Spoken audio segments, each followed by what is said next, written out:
Halo semuanya, kembali lagi bersama saya Brian Howard. Kali ini saya akan jawab lagi pertanyaan ya.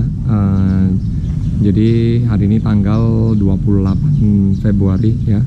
28 Februari jam 7.14 hari Senin. Jadi ini kita baru selesai latihan ya tadi sama anak-anak.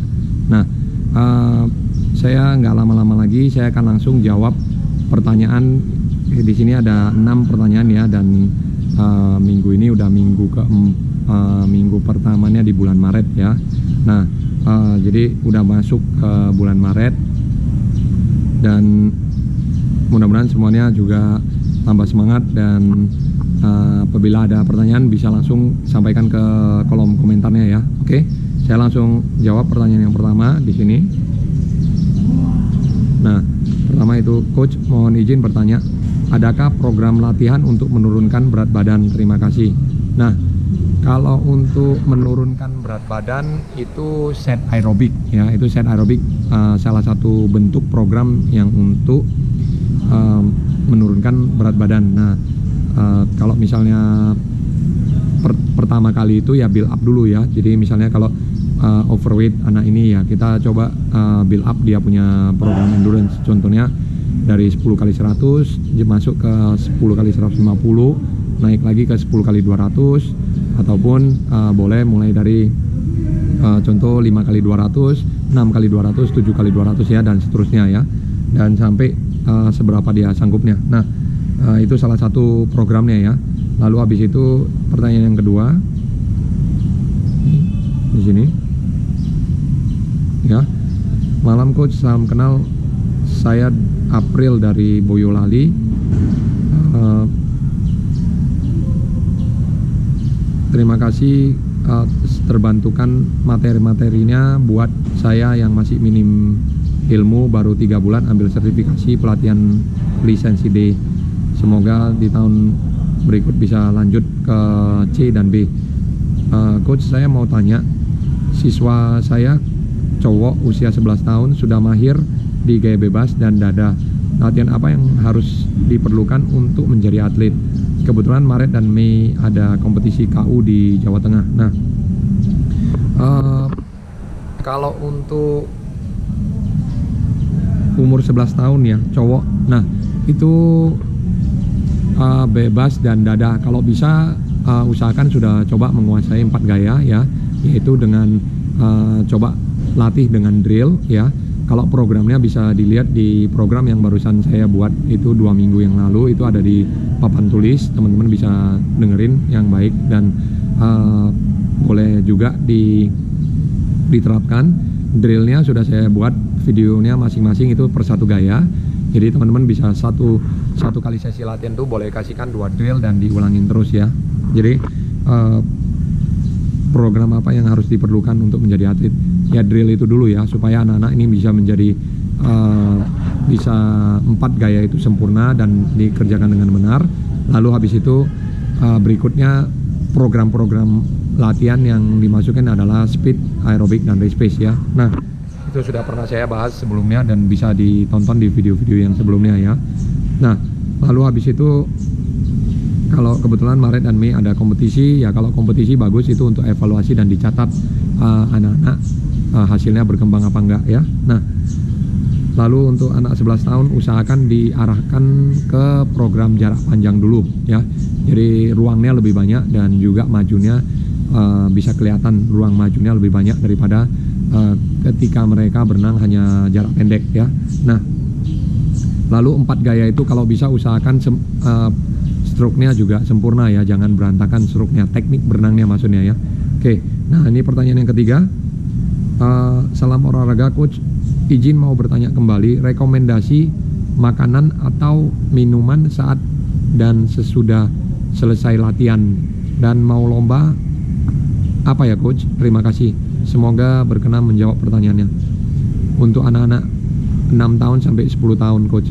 Nah, kalau untuk anak-anak umur 6 tahun 10 tahun sebelum dan sesudah latihan, contoh kalau sebelum latihan pagi kalau mau makan sedikit, contoh kayak pisang itu boleh, ataupun hanya 2 gigit pisang itu boleh, ataupun hanya 1 gigit 2 gigit apel itu juga boleh ya. Tapi kalau nggak mau contohnya mau sedikit minum susu ya itu silakan ya. Susu pun kalau bisa usahakan susu coklat ya. Nah, lalu habis itu setelah latihan itu baru coba untuk kasih makanan yang lebih besar, contohnya kayak misalnya roti ya, roti sama keju ataupun susu, ataupun contohnya kayak misalnya pisang, buah, ataupun misalnya jus ya, itu boleh. Lalu anak umur 6 sampai 10 tahun itu belum terlalu penting sekali dikasih suplemen-suplemen karena mereka perlu tumbuh natural ya. Nah, lalu makanan yang perlu juga kalau misalnya mereka ada susu ya itu bagus ya, susu coklat. Karena perlu saya ingatkan juga susu coklat pemulihan untuk anak-anak kecil itu jauh lebih bagus ya. Jangankan untuk anak kecil, untuk orang dewasa pemulihan juga kalau kita minum susu coklat juga setelah latihan itu juga bisa memulihkan kondisi kita ya, bisa pulih lah ya. Jadi saya sarankan untuk siapkan susu coklat ya. Kalau susu biasa bisa, kalau misalnya anak tahan lambungnya dengan susu biasa ya silakan ya. Tapi kan seringnya orang kalau misalnya susu biasa kan itu ada gas ya. Jadi gastrik itu yang buat lambung itu nggak enak nanti ya. Jadinya akhirnya mau BAB terus ya. Nah, terus habis itu kalau setelah latihan ya itu ya. Kalau sore ya siang gitu makan siang seperti biasa ya, makan besar lah ya, jadi nasi ataupun kalau nasi itu kalau pencernaannya itu lebih lama, jadi nahannya lebih 4 jam sampai 5 jam baru dicerna, baru bisa jadi tenaga. Tapi kalau untuk instan yang lebih cepat itu biasanya pasta ya. Pasta itu kalau dimakan biasanya 1 jam 2 jam itu udah jadi tenaga ya. Jadi kalau pasta itu bagus untuk di perlombaan ketika anak-anak berlomba karena energi dan karbohidratnya itu lebih cepat ya masuk ke badan dan dicerna ya. Tapi kalau nasi itu lebih nahan lama ya. Lebih contoh kita turun misalnya jam 4 sore ya, jam 2-nya jangan makan nasi lagi gitu loh. Jam 12 kira-kira kita udah makan nasi ya. Tapi kalau misalnya perlombaannya masih harus turun sampai siang, sampai ke jam 1, jam 2 ya, itu makan pasta aja supaya karbohidratnya juga tidak terlalu lama untuk dicerna ya. Nah, itu mungkin tapi kalau untuk anak umur 6 sampai 10 tahun sih sebenarnya kalau mereka contoh ada lapar dikit boleh dikasih makanan contoh kayak roti ataupun minimal isi sedikit mereka supaya tidak kelaparan ya. 6 sampai 10 tahun ya. Jadi sebelum perlombaan dan setelah perlombaan itu juga diperhatikan mereka. Usahakan kalau mereka mau minum susu kasih ya, tanyakan apa yang kamu mau. Misalnya dia bilang dia ada lapar nggak? Ada, ya udah susu. Ataupun boleh juga cari snack kecil kayak misalnya kacang-kacangan ya, ataupun sedikit kayak misalnya bubur itu boleh ya. Jadi anak-anak sembari berlomba juga kasih asupan juga. Karena apa? Kita harus ingat ketika berlomba kan anak-anak dehidrasi ya. Dehidrasi dan cairan tubuh kan kepake. Nah, itu mesti cukup yang namanya air dan harus cukup namanya asupan makanannya ya. Jadi jangankan ketika lomba, ketika latihan aja mereka butuh ya. Jadi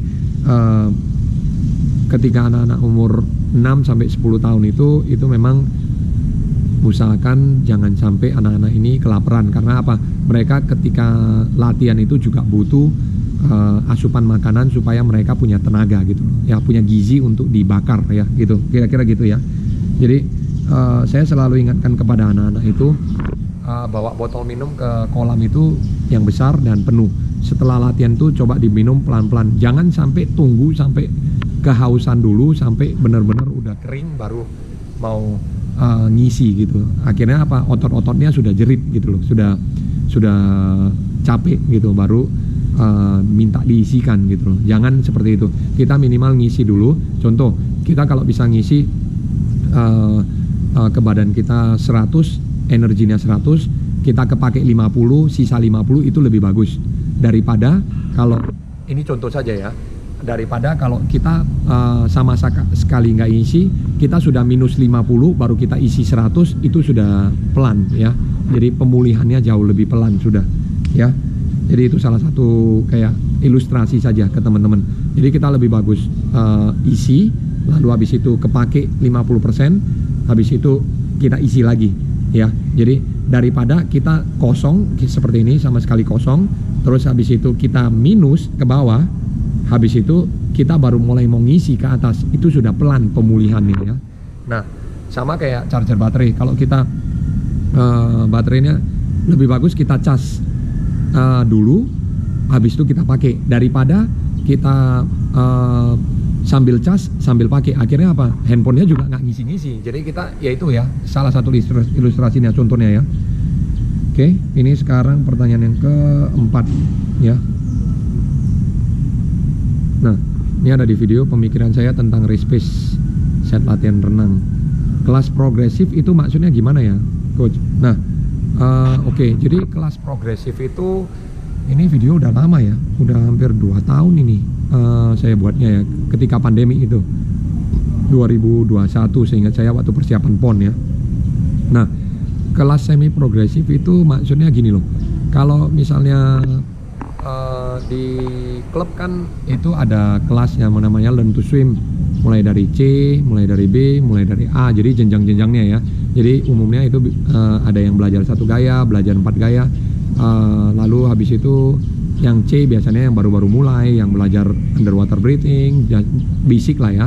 Lalu habis itu yang kelas semi progresif itu biasanya yang anak-anak yang baru mulai mau latihan ke prestasi. Contohnya anak-anak yang baru umur putri 11 tahun, putra 13 tahun, ataupun 1 tahun di bawah itu 12 tahun putra, 10 tahun putra, tapi udah mau mulai latihan untuk prestasi jenjangnya. Nah, itu namanya kelas semi progresif. Kalau kelas progresif kan atlet-atlet yang udah memang mau kita arahkan untuk berlomba gitu ya. Nah, jadi itu aja sih sebenarnya, pembagian kelas aja sih ya. Jadi ya di klub juga kita harus perhatikan yang namanya jenjang kelasnya lah. Jangan semua anak-anak kita campur programnya jadikan satu gitu. Jadi anak-anak bingung ini ya. Nah, mungkin itu ya. Lalu habis itu pertanyaan berikutnya, ini pertanyaan yang kelima ini ya. Tips cara membuat program latihan SD SMP. Di sini saya ada tulis usia dan kerangka ya.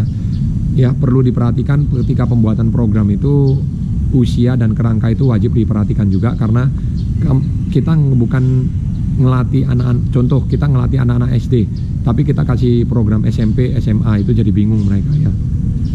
Nah, di sini sangat bermanfaat ulasan yang disampaikan Coach. Terima kasih teman-teman. Coach, apakah pemanasan untuk masuk dalam program inti hanya menggunakan pemanasan dengan berenang 100-200 meter saja? Ya tentu bisa iya, bisa tidak sih sebenarnya ya. Dan atau dapatkah melakukan pemanasan tanpa harus berenang 100-200 meter? Jika ada, mohon bantuan penjelasannya Coach. Terima kasih, sukses menyertai Coach. Terima kasih sama-sama teman-teman sekalian. Nah,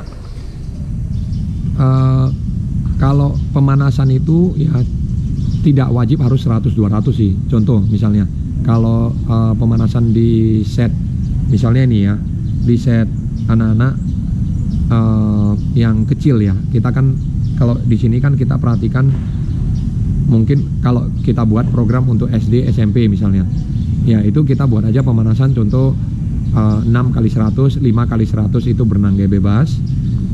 Kalau nggak mau boleh diganti jadi 3x200 atau 2x200. Kalau misalnya kira-kira nggak mau juga program itu, boleh dibuat contoh 1x100, 4x25 diulang, contoh 3 ronde misalnya. Itu kan udah 600 meter juga ya. Jadi variasi sih boleh, nggak mesti buat 100-200 gitu ya. Nah, boleh juga dibuat set piramidnya, contoh variasinya ya, 100 berenang 100, 200, 300. Nah, setiap kali itu 50 pertama itu berenang bebas, 50 kedua itu setiap kali 50 kedua itu adalah drill. Jadi 50 berenang, 50 drill, 50 berenang, 50 drill ya. Jadi buat program pemanasan itu kita harus punya satu format yang tetap, tapi juga jangan terlalu kaku di format itu ya. Bisa juga kadang ketika satu contoh setelah 3 minggu, 4 minggu ya diganti sedikit ya, tapi nggak diganti banyak, inti programnya hampir sama ya. Nah, itu bicara mengenai pemanasan ya, warm up ya. Jadi pemanasan ini harus cukup ke anak-anak. Jadi kita itu buat program, contoh program speed setnya kita udah tahu ini speed set contoh 8 kali 25 diurang contoh 4 ronde ataupun 5 ronde. Nah, kita udah tahu ini bakal capek. Jadi pemanasannya juga kita harus bangunkan badannya anak-anak. Contoh kalau biasanya saya buat itu 1 kali 100 1 kali 200, 2 kali 50 drill, yang 1 kali 200 itu berenang panjang, 2 kali 50 drill, 4 kali 25 variable speed. Nah, variable speed itu untuk naikin nadinya anak-anak ya. Jadi saya pikirin sebelum masuk ke main set itu kita ada juga pre main set dan pemanasan. Jadi selama di pemanasan itu kita juga harus pikirin anak-anak supaya nadinya naik, lalu naik ke pre main set. Pre main set biasanya kan kita kasih kaki. Kalau kaki kan nadinya lebih naik ya, lebih cepat naik. Lalu habis itu kita masuk ke speed set gitu ya, contohnya ya seperti itu. Jadi kita bangun anak-anak juga dengan kita pikirin nadinya naik. Ketika speed set dia juga ready untuk menjalankan speed set itu sendiri. Jadi jangan ketika pemanasan mereka nggak siap lalu main setnya langsung kasih berat ya, akhirnya anak-anak yang drop. Kecuali anak-anak yang menjalankan drill ya, kita kasih aja contohnya 5 kali 100 berenang dulu panjang yang saya pernah bahas, minggu 1, minggu 2, minggu ketiga, minggu keempat. Minggu pertama itu bebas, minggu kedua itu punggung, minggu ketiga itu dada, kupu, minggu keempat itu dada ya. Nah, itu variasi lah ya. Nah, habis itu masuk ke 8 kali 50 drill diulang 8 kali 100 kaki sama minggu 1, 2, 3, 4 itu beda satu minggu itu ya, setiap minggu itu beda. Lalu habis itu 8 kali 50 drill diulang 2 ronde. Nah, kalau ngerjakan drill ya pemanasannya mungkin nggak usah terlalu ditekankan harus fast ya, tapi harus dengan teknik yang benar gitu. Nah, kadang kita jelaskin ke anak-anak aja teknik yang benar aja, kadang anak-anak aja ngelantur gitu ngerjainnya ya. Jadi kita tekankan spesifiknya dengan perfect stroke, dengan stroke yang sempurna, teknik yang sempurna ketika pemanasan. Jadi kebawa mereka punya habit ataupun mereka punya kebiasaan ya. Nah, lalu habis itu pertanyaan berikutnya. Nah, ini ada di video, saya masih bingung buat program, apakah program saya salah nih di sini ya. Nah, ini teman-teman kalau bagi yang program yang menanyakan program ya, mungkin alangkah baiknya lihat dulu atau nonton dulu di video yang saya ada tulisan papan tulisnya itu ya. Jadi yang di sini ya. Ya, ada tulisan papan tulisnya supaya apa? Teman-teman mungkin pada saat bertanya itu tahu apa yang mau ditanyakan ya. Nah, coach izin bertanya, untuk anak-anak yang basic apakah juga diperbolehkan menggunakan fins ya? Mohon arahannya. Boleh. Kalau anak-anak yang basic itu terutama yang belajar 4 gaya, pupu, punggung, dada bebas, itu kasih fins. Karena apa? Mereka punya posisi badan itu biasanya bengkok ya, dan mereka nggak kuat kakinya untuk nahan kecepatan badannya dan untuk ngedorong ke depannya. Jadi menggunakan fins itu jauh lebih bagus. Fins yang mana apakah harus fins panjang, fins pendek itu tidak jadi masalah. Mereka boleh pasang fins. Teman-teman lihat drill itu boleh dikasih fins. Tapi kalau misalnya mereka berenang bebas hanya normal berenang aja ya nggak usah pakai fins. Kecuali mereka itu sedang mau coba untuk masuk ke interval tertentu, dan itu kan nggak banyak ya. Biasa anak-anak basic kan paling belajarnya mulai dari underwater breathing, hembus napas, lalu habis itu mereka belajar tendangan kaki ya. Itu nggak usah pakai fins sih menurut saya. Karena apa? Kaki ini harus ngerasain langsung antara kulitnya dengan airnya. Jadi ini yang saya sebut dengan gerakan itu harus di-feelingkan, harus dirasakan dengan tubuh itu sendiri ya. Jadi kulit kita ini ketika kita sentuh ke air itu dia harus tahu tendangnya harus di mana. Lalu habis itu kita jangan langsung menggunakan fins dulu, supaya kita bisa perbaiki dulu gerakan kaki anak-anak itu. Kecuali anak-anak itu sudah sampai benar-benar tidak bisa dan kita sudah pasrah gitu, ya udah coba pakaikan fins, mana tahu fins bisa membantu ya. Nah lalu habis itu untuk anak-anak yang belajar pertama kali satu gaya itu juga tidak usah terlalu menggunakan fins, kecuali dia ngerjakan drill itu boleh, ataupun single arm ataupun hand rotation. Kalau dia tendangan kakinya terlalu pelan ya kita pakaikan fins ya, supaya apa? Membantu untuk dorongan posisi badan dia supaya menjadi lurus gitu. Kalau posisi badan dia bengkok seperti ini, kita juga sulit berenang, kasih berenangnya.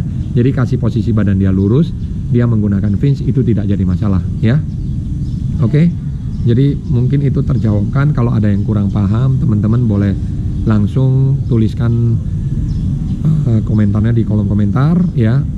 Mungkin itu aja video kali ini.